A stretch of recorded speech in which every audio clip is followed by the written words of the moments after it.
Hi guys, আজি মই পেহীহঁতৰ ঘৰলৈ আহিলোঁ। পেহীহঁতৰ ঘৰত গ'লে CRP কেম্পো আছে, মন্দিৰো আছে, শ্মশান এখনো আছে। কত কি যে দেখা পাওঁ নহয়। এয়া গৈ আছো গৈয়ে নাপাওঁ। আৰু মই মা, বা আৰু খুৰীমাহঁতৰ ভাইটিকলৈ আহিছো দেই।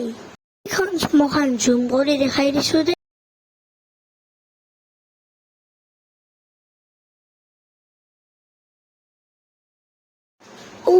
ফাইনেলি আহি পালো দেই।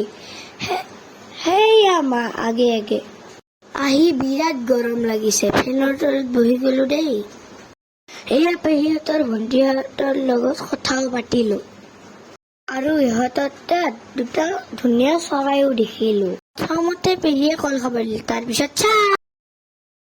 গৰম কাৰণে পকাতে বহি লৈছো। মাহঁতে কিবা কিনি কথাও পাতিলে। যিহেতু আন্ধাৰ হ'ল, এইবাৰ পৰা আমি ঘৰলৈ উভতিলো। আমি আহি পাওঁতে 7টামান বাজিল।